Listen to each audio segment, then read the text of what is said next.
Jumbo, fellow adventurers, and happy Friday. Hope you're doing great, ready for an awesome weekend.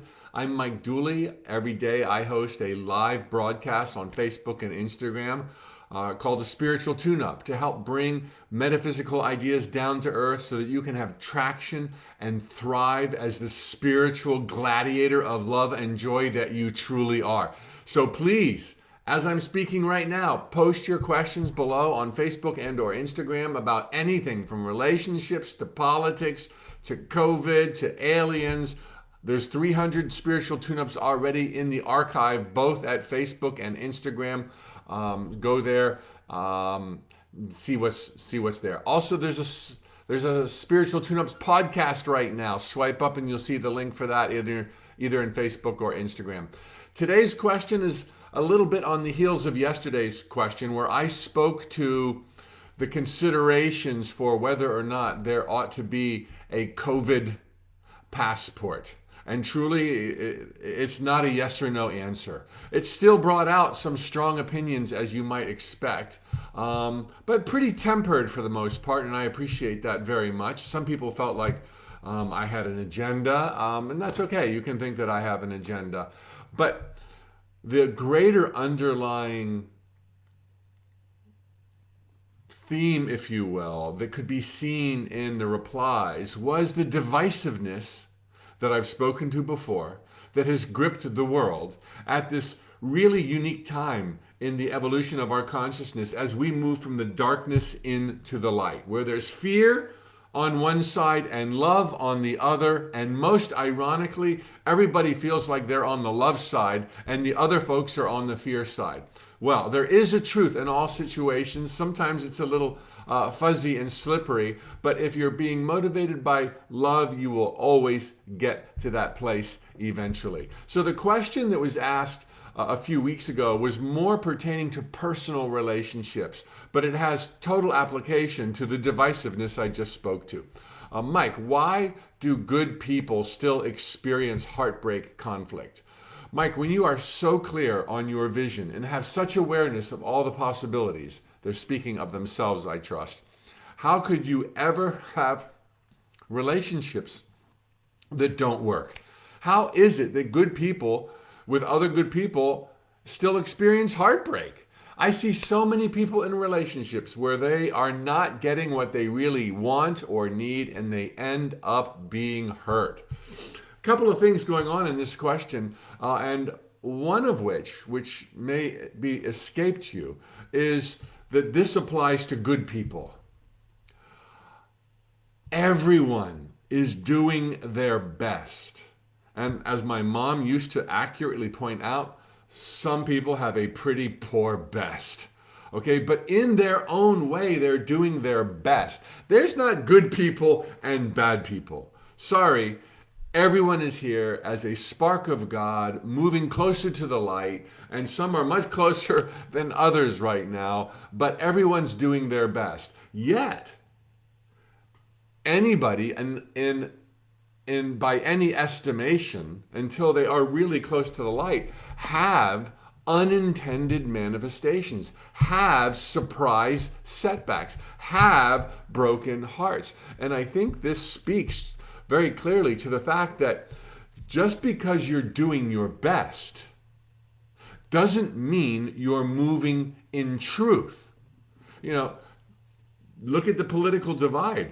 One side, in some instances, is closer to truth. The other side, in other instances, is closer to truth. But yet, that doesn't make for a happy adventure. Only in truth are you able to see that love is everything.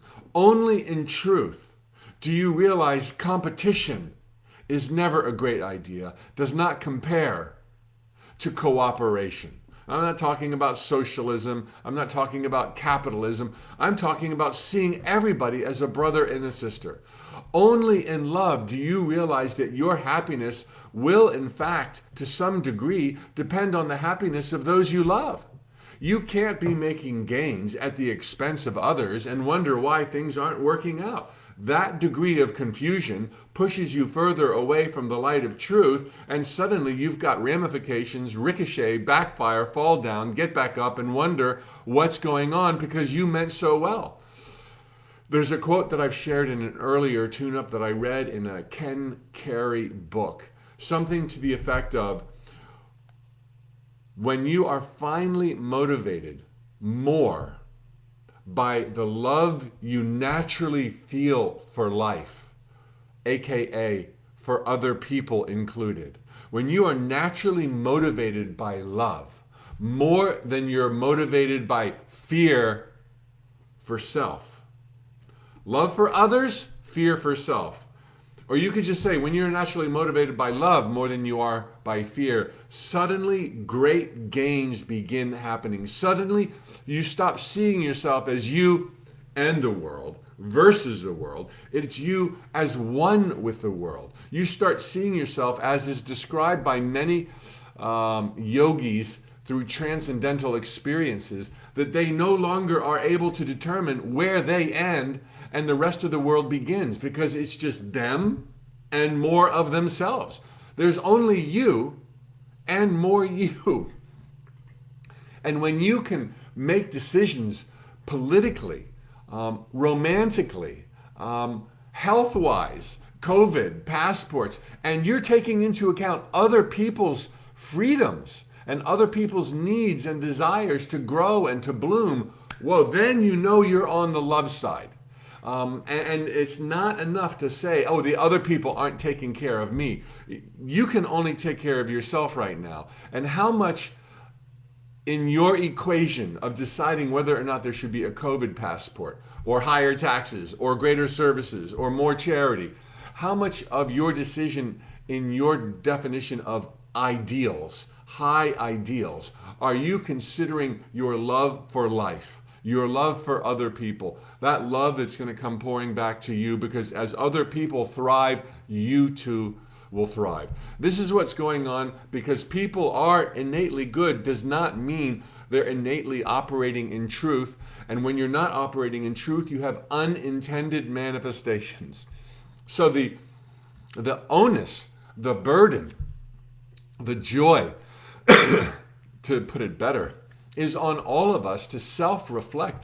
How else can I be considerate? How else can I be politically correct? It's a side note here, but all the criticism that went towards being politically correct, 4 or 5 years ago, do you remember that? It's like political correctness is kindness. Political correctness is consideration. Being woke. This is a thing right now. Are you too woke? Are you so woke that you're imposing on other people? What is woke but consideration and kindness? Yeah, okay, I know you're going to throw some tomatoes at that one, but honestly, what is wokeness but a reconciliation and a realization that things have not been working so well for other folks? And if it worked out for you, you're like, oh, just let bygones be bygones and let's not focus on divisions. But if you were in the other camp, come on. There needs to be an acknowledgement of what went wrong so that it doesn't go wrong again. So your degree of considering the desires and the loves and the freedom of other people as well as your own, and you mix all that together, will reveal whether or not you're on the side of love and or of fear. And there's still room for all of us to do self-reflecting and see how else we can shine our light and improve the lots of other folks at the same time. All right, happy Friday.